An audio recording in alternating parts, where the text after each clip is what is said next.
अभी के टाइम पे हर बंदा चाहता है कि उसका long range, mid range, close range सब कुछ बेस्ट हो। इसके लिए सबसे ज्यादा जो जरूरी है वो है भाई सेंसिटिविटी। अगर तुम्हारे डिवाइस के हिसाब से तुम्हारी सेंसिटिविटी सही नहीं है तो तुम लोग long range, mid range, close range किसी भी सिचुएशन में बंदों को सही से हैंडल नहीं कर पाओगे। तो मैं तुम्हें यही बताने वाला हूँ कैसे तुम अपने डिवाइस के हिसाब से अपनी सेंसिटिविटी को सेटअप कर सकते हो। और डिवाइस के हिसाब से मैं इसीलिए बोल रहा हूँ क्योंकि हर डिवाइस की सेंसिटिविटी अलग अलग होती है। अगर तुम किसी iOS वाले फोन की सेंसिटिविटी अपने 4GB रैम वाले फोन में यूज करोगे तो जरूरी नहीं है कि वो सेंसिटिविटी जैसे उसके फोन में चल रही है वैसे तुम्हारे भी फोन में चले। और भाई मैं ये नहीं बोल रहा कि तुम मेरी सेंसिटिविटी कॉपी करो, जोनाथन की कॉपी करो, विक्सीओपी की कॉपी करो। उन लोगों की जो सेंसिटिविटी है ना वो उनके डिवाइस के हिसाब से है। तो तुम लोगों को भी मैं ये बताने वाला हूँ कैसे तुम अपनी खुद की सेंसिटिविटी बना सकते हो। बस तुम लोग इस वीडियो को एंड तक देखो और ध्यान से देखना। इस वीडियो पर अपन 3 के लाइक्स का टारगेट रखते हैं तो उतना तो कंप्लीट करा देना। चलो वीडियो स्टार्ट करते हैं। अब सेंसिटिविटी सेटअप करने के लिए सबसे पहले आपको ट्रेनिंग ग्राउंड में आना है और फिर आप जैसी सेंसिटिविटी पर टैप करोगे तो आपको 2 ऑप्शन दिखाएगा, एक है लेंस सेंसिटिविटी, एक है जायरोस्कोप सेंसिटिविटी। तो सबसे पहले बताता हूँ ये लेंस सेंसिटिविटी क्या है और इसे कैसे सेट करना है। अब देखो जैसे ही आप अपनी स्क्रीन पर टच करके ऊपर नीचे या लेफ्ट राइट ड्रैग करते हो तो आपका क्रॉसहेयर हिलता है, ये होती है आपकी लेंस सेंसिटिविटी। तो इसमें सबसे पहले आता है टीपीपी नो स्कोप और एफपीपी नो स्कोप। तो सबसे पहले मैं टीपीपी नो स्कोप वाली सेंसिटिविटी को 400 मैक्स करता हूँ तो तुम लोग देखोगे कैसे मेरा क्रॉसहेयर लेफ्ट राइट ऊपर नीचे कितना फास्ट मूव कर रहा है। इसे सेटअप करने के लिए सबसे पहले आपको इसकी सेंसिटिविटी 100 या 120 रखनी है और फिर जो है आपको 4 ऑब्जेक्ट आगे दिखाई दे रहे हैं इन पर एक एक करके स्क्रीन ड्रैग करके आपको एम ट्रांसफर करना है। अगर आपका एम ऑब्जेक्ट से ज्यादा आगे जा रहा है तो अपनी सेंसिटिविटी को -5 या -10 करना है और अगर एम ऑब्जेक्ट से पहले रुक जाता है तो अपनी सेंसिटिविटी को +5 या +10 करना है। और ये प्लस माइनस तब तक करना है जब तक आपका एम एक ऑब्जेक्ट से दूसरे ऑब्जेक्ट तक नहीं आ जाता। अब देखो मैं जो ये टीपीपी नो स्कोप की सेंसिटिविटी रखता हूँ अपने डिवाइस के हिसाब से 70। तो देखो जैसे ही मैं स्क्रीन ड्रैग करके एम ट्रांसफर करता हूँ तो भाई मुझे कोई प्रॉब्लम नहीं होती है। अगर आपका एम थोड़ा सा भी आगे जा रहा है तो -5 या -10 करना, अगर एम थोड़ा सा भी पीछे रह रहा है तो +5 या +10 करना। अब बच रहे थे लेंस सेंसिटिविटी में स्कोप, तो मैं आपको रेड डॉट और 3x का बता देता हूँ, बाकी के स्कोप्स का आपको सेम ही करना है। तो देखो सबसे पहले मैं रेड डॉट की सेंसिटिविटी को 400 मैक्स करता हूँ और स्क्रीन ड्रैग करता हूँ।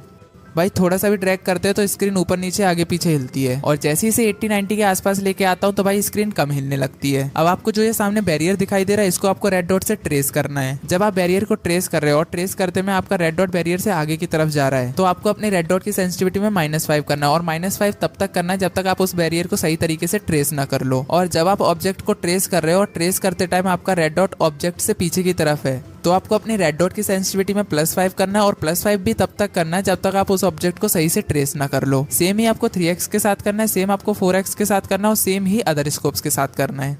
ये तो हो गई कैमरा सेंसिटिविटी। अब आती है एडीएस सेंसिटिविटी। अब देखो एडीएस सेंसिटिविटी वो सेंसिटिविटी होती है जो कि फायर देते टाइम यूज होती है। अब देखो जैसे ही मैं एडीएस सेंसिटिविटी में टीपीपी नो स्कोप को 300 या 400 जो भी है मैक्स करता हूँ और स्क्रीन ड्रैग करता हूँ तो सब कुछ नॉर्मल है। अब जैसे ही फायर देता हूँ भाई एम पूरा आगे पीछे ऊपर नीचे हिल रहा है। अब देखो जब मैं फायर नहीं दे रहा हूँ तब मेरी सेंसिटिविटी काम कर रही है लेंस सेंसिटिविटी और जब फायर दे रहा हूँ तब काम कर रही है एडीएस सेंसिटिविटी। अब इसको आपको सेट करने के लिए सबसे पहले टीपीपी नो स्कोप को 100 या 120 सिलेक्ट करना है और जो ये आपको ऑब्जेक्ट दिखाई दे रहा है इसको आपको फायर देते टाइम ट्रेस करना है।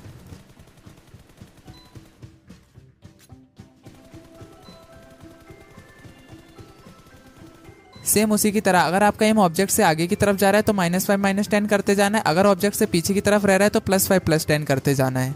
देखो आज के टाइम पर आप पे कोई भी डिवाइस हो, चाहे वो iOS हो चाहे वो लो एंड डिवाइस एंड्रॉइड ही क्यों ना हो, तो उसमें आपको जायरो सेंसिटिविटी एटलीस्ट 300 या 350 तो रखना ही है। इससे कम तो भाई आज के टाइम पे कोई नहीं खेलता। तो देखो सबसे पहले जायरोस्कोप में टीपीपी नो स्कोप को 350 सिलेक्ट करना है और यहाँ पर ट्रेनिंग में स्टैंडर्ड ट्रेनिंग में जाना है और डिफिकल्टी में कस्टमाइज करके फर्स्ट वाले बैरियर को सिलेक्ट करना है। ठीक है, अब देखो सामने ना एक बैरियर मूवमेंट कर रहा है, इसको आपको अपने जायरोस्कोप को हिला के मतलब फोन को हिला के लेफ्ट राइट ट्रेस करना है। जब आप ट्रेस कर रहे हो तो सेम वही प्रोसेस, अगर आपके हैंडशेक ज्यादा हो रहे हैं या फिर आपको लग रहा है कि भाई जायरो ज्यादा मूवमेंट कर रहा है या बैरियर से ज्यादा आगे की तरफ जा रहा है तो सेंसिटिविटी को -10 करते जाना है और अगर आपका क्रॉसहेयर बैरियर से पीछे की तरफ रह रहा है तो सेंसिटिविटी को +10 करते जाना है। सेम ही प्रोसेस आपको red dot, 3x 4x other scopes के साथ ट्राई करना है।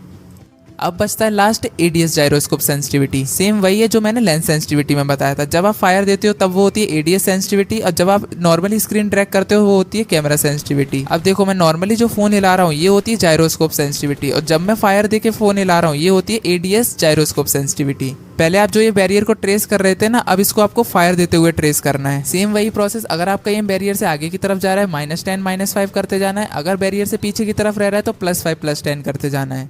अब बात आती है अदर स्कोप्स का रिकॉइल कंट्रोल करना। तो सबसे पहले देखो मैं 3x 4x का बताता हूँ। 3x की सेंसिटिविटी को 180 रखना और 4x की सेंसिटिविटी को 150 रखना। अब आपको ट्रेनिंग पर टैप करना है, फिर स्टैंडर्ड ट्रेनिंग में जाना है, कस्टमाइजेशन पर टैप करना है, फिर आपको सिलेक्ट करना है 120 मीटर वाला बैरियर और इसकी मूवमेंट स्पीड को ना बिल्कुल 0 करके स्टार्ट कर देना। अब आपको ना एक एक करके यहाँ पर सारे स्कोप्स ट्राई करना है। वही सेम प्रोसेस, अगर स्कोप ज्यादा ऊपर की तरफ उठ रहा है तो सेंसिटिविटी को +5 +10 करते जाना है, अगर स्कोप ज्यादा नीचे की तरफ ज्यादा तो सेंसिटिविटी को -5 -10 करते जाना है। और गाइस जो भी मैंने ये सेंसिटिविटी के बारे में बताया, कम से कम आपको 1 घंटा ट्राई करना है, तब जाके आप अपने डिवाइस के हिसाब से खुद की सेंसिटिविटी बना पाओगे। और गाइस वीडियो कैसी लगी कमेंट में बताना, अगर थोड़ी सी भी डिजर्विंग लगे तो एक सब्सक्राइब जरूर करना। तब तक मैं मिलता हूँ नेक्स्ट वीडियो में।